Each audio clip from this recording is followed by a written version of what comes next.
Voici la suite et la fin de notre histoire, la petite fille qui voulait voir le désert. Avant de vous donner la fin de ce livre, j'aimerais que vous racontiez à quelqu'un chez vous ce qu'il s'est passé jusqu'ici dans cette histoire. Déjà, de qui parle cette histoire? Je vous écoute. Et il faut répondre par une phrase. Cette histoire parle d'une petite fille qui s'appelle Tinkiri. Cette petite fille, Tinkiri, que veut-elle? Qu'est-ce qui lui arrive? Réfléchissez. Mettez sur pause et racontez à quelqu'un chez vous ce qui arrive à Tinkiri. Déjà, où habite Tinkiri? Tinkiri, elle habite en Australie, dans le désert australien. Je vous rappelle que l'Australie est ici dans le globe et que nous avons, dans la première vidéo de l'histoire, mis tous ces documents que vous pouvez vous regarder à nouveau. Je vous conseille aussi de re-regarder le début de l'histoire si vous n'arrivez pas à raconter à quelqu'un ce qui s'est passé dans ce pays d'Australie avec cette petite fille. Donc cette petite fille, elle habite un village. Elle fait partie du peuple aborigène, le peuple qui a toujours vécu dans cette terre australienne. Et elle aimerait voir ce qui se cache derrière la colline qui est près de son village. Essayez de raconter à quelqu'un ce que je vous raconte là. Et ensuite, que lui dit sa maman? Je vous écoute. Sa maman lui dit de ne pas y aller. Est-ce qu'elle va l'écouter? Pas du tout. Tinkiri ne va pas l'écouter. Elle va commencer à partir, mais sa maman l'a repérée et va la rattraper par le bras. Et elle va lui dire qu'il ne faut pas aller au-delà de la colline, car il y a un ogre à la peau de lézard qui s'appelle Pankalangu et qui mange, comme tous les ogres, les enfants perdus. Sa maman lui dit ça pour lui faire peur, parce qu'elle ne veut pas qu'elle y aille. Mais on ne sait pas encore pourquoi elle ne veut pas. Pourquoi, à ton avis, sa maman ne veut pas que Tinkiri aille au-delà de la colline? Tinkiri n'en fait qu'à sa tête et n'écoute pas. Elle va voir ses deux copines qui s'appellent Yelpi et Mina, et leur disent « Venez, dès que les mamans ne nous regarderont plus, nous irons voir ce qu'il y a de l'autre côté de la colline. » Est-ce que ses copines acceptent? Je vous le demande. Eh bien non, ses copines n'acceptent pas.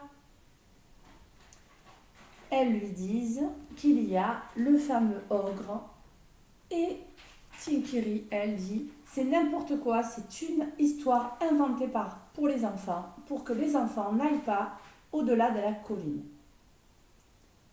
Pensez-vous que Tinkiri a raison ou pensez-vous que c'est ses copines qui ont raison? Est-ce que ce monstre existe ou pas de l'autre côté de la colline? Faites une hypothèse. Une hypothèse, c'est je pense que peut-être, mais je n'en suis pas sûre, nous devons vérifier. Que va-t-il se passer après? Regardez bien l'illustration. Eh bien, regardez, Tinkiri va profiter que les papas partent à la chasse ou promener les troupeaux. Les mamans partent faire la lessive. Et un vieux monsieur, Yelpi, qui est là assis à l'ombre d'un arbre, un acacia, vous vous rappelez? Et là, c'est le seul qui la voit partir. Et lui dit, où vas-tu, Tinkiri? Pas très loin. Elle lui ment la coquine. Il lui répète de ne pas aller au-delà de la colline. Mais que va faire Tinkiri? Tinkiri va n'en faire qu'à sa tête. Et elle va aller au-delà de la colline. Et qu'est-ce qu'elle va y trouver? Elle va s'asseoir, elle va être émerveillée. Vous vous rappelez de ce mot? Quand on trouve quelque chose de très très beau, qu'on est surpris par sa beauté. Elle est émerveillée parce qu'elle voit le spectacle du désert. Le désert, c'est beau, mais il y a très peu de végétation et d'animaux. tout à coup, elle a faim. Alors, elle va dévaler la petite colline, mais de l'autre côté de son village. Elle va dévaler, elle va se retrouver en bas. Mais en bas, ni eau, ni à manger. Elle se rend compte qu'elle ne sait pas trouver de l'eau et trouver à manger. Elle demande à cet oiseau qui lui dit « Mais bien sûr, je vois souvent des femmes et des hommes récupérer de l'eau près de mon arbre et à manger. » Mais Tinkiri se rend compte, regardez, elle se rend compte « Je ne sais pas faire cela. Je n'ai pas encore appris. » Et non, elle n'a pas encore appris à faire des choses comme ça, à récupérer de l'eau grâce à des feuilles d'arbres, à chasser pour manger. Et donc elle a très très faim. Comment va-t-elle faire? Que va-t-il se passer? Comment va-t-elle s'en sortir? Visiblement, elle n'arrive plus à retrouver le chemin de son village et de sa maison.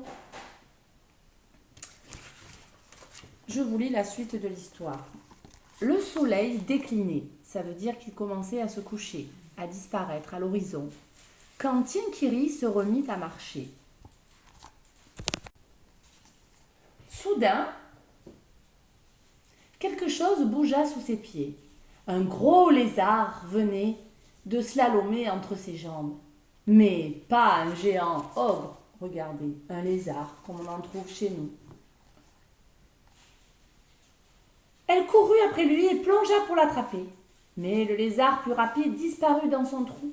« Zut !» pesta Tinkiri. « Comme j'aurais aimé faire rôtir ce gros lézard. Papa, lui, aurait su comment l'attraper. Et maman aurait su où trouver de l'eau. Mais non, je ne sais rien faire de tout ça. » En pensant à ses parents, la petite fille s'effondra en larmes. Puis elle se releva et dit tout haut, pour se donner du courage. Je vais retourner au village et m'appliquer à apprendre toutes ces choses que savent faire mes parents et que je ne sais pas encore faire parce que je suis trop petite. À votre avis, est-ce que Tinkiri est contente d'être allée voir ce qui se passait derrière la colline ou bien est-ce qu'elle regrette? Regretter, c'est quand finalement on pense qu'on n'aurait pas dû faire ceci. Visiblement, elle regrette. Elle se rend compte qu'elle ne sait pas encore vivre toute seule sans ses parents et faire tout ce que ses parents savent faire parce qu'ils ont appris grâce à leurs parents et leurs grands-parents également. Le problème, c'est qu'elle est toujours dans ce désert. Et elle est toujours dans ce désert toute seule et la nuit arrive. Tinkiri se mit en route, mais très vite, elle dut se rendre à l'évidence. Elle était bel et bien perdue. Et la nuit commençait à tomber de plus en plus. Elle se réfugia sous un arbre et elle essaya de faire un feu en frottant un morceau de bois sur une écorce d'acacia. Mais elle ne réussit pas. Elle avait vu souvent son papa et sa maman faire ceci, mais elle ne savait pas encore le faire. « Je l'ai vu faire tant de fois, se dit-elle. Pourquoi je n'y arrive pas ?» Alors elle comprit qu'elle allait passer la nuit sans lumière et sans chaleur. Elle allait avoir très peur et puis peut-être un peu froid aussi, car la nuit dans le désert, il fait un peu froid. Même que la journée, il fait très chaud. Un cri soudain déchira la nuit. « Riri, riri, riri !» semblait dire le vent. « Quelqu'un m'appelle? J'y vais !» s'exclama Tinkiri, reprenant espoir. Des lumières apparurent à l'horizon. L'horizon, je vous rappelle que c'est quand on regarde très très loin. Mais alors, les paroles de Mima, vous vous rappelez Mima, sa copine, lui revinrent à l'esprit. La ruse favorite de l'ogre Pankalango est de faire de grands feux pour attirer les enfants. Terrorisée, Tinkiri n'osera plus bouger. Elle se blottit contre l'arbre et tenta de rester éveillée pour ne pas être emportée par l'ogre. Pourquoi elle ne va pas voir la lumière? Vous avez compris pourquoi, les enfants? Eh bien parce que sa copine lui avait dit que l'ogre faisait de la lumière la nuit pour que les enfants viennent vers la lumière et mieux les manger. Alors elle avait peur que ce soit l'ogre qui fasse ses lumières et elle s'est cachée. À votre avis, est-ce que c'est bien l'ogre qui a fait ses lumières? Je ne sais pas. Je vous écoute. Peut-être que oui, peut-être que non. Mais si ce n'est pas l'ogre, Pancalangou, qui fait cette lumière à votre avis? Mais au petit matin, épuisée, elle finit par s'endormir.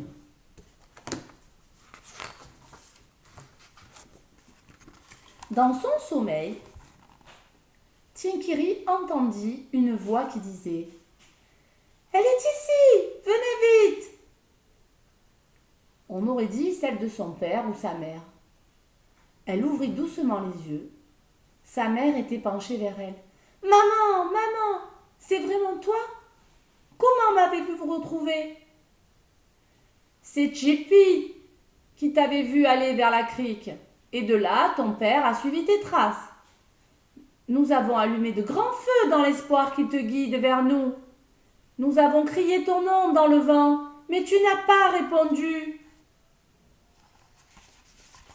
Rappelez-vous, pourquoi Tinkiri n'avait pas répondu? Est-ce que ces voix qu'elle entendait dans le vent et ces lumières dans la nuit étaient celles de l'ogre, à votre avis, maintenant que je vous ai lu cette histoire? Eh bien non, c'était tout le village et ses parents qui la cherchaient pendant toute la nuit. Et pourquoi elle n'avait pas répondu alors qu'on essayait de la sauver? Rappelez-vous pourquoi elle n'a pas répondu?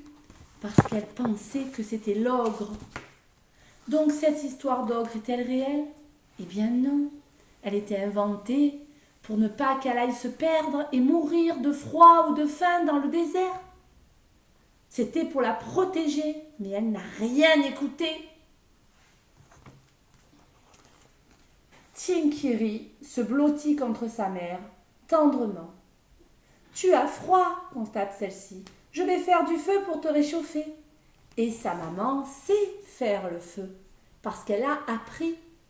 « Et tu dois avoir faim, » ajouta son père. « Je vais chercher quelque chose à manger. » Assise entre ses parents, Tinkiri promit de ne plus jamais aller au-delà de la colline. Elle attendrait d'avoir appris tout ce que les anciens parents, grands-parents du village avaient à lui enseigner, à lui apprendre. Et ensuite, quand elle saura tout ça, elle pourra s'aventurer. Elle sera adulte. Pour l'instant, c'est une enfant qui doit apprendre encore plein de choses. Comme vous. Voilà. Donc c'est la fin de notre histoire de la petite fille qui voulait aller voir le désert. Je vous invite à réécouter les 3 vidéos dans l'ordre de cette histoire et à essayer de vous entraîner à la raconter à quelqu'un.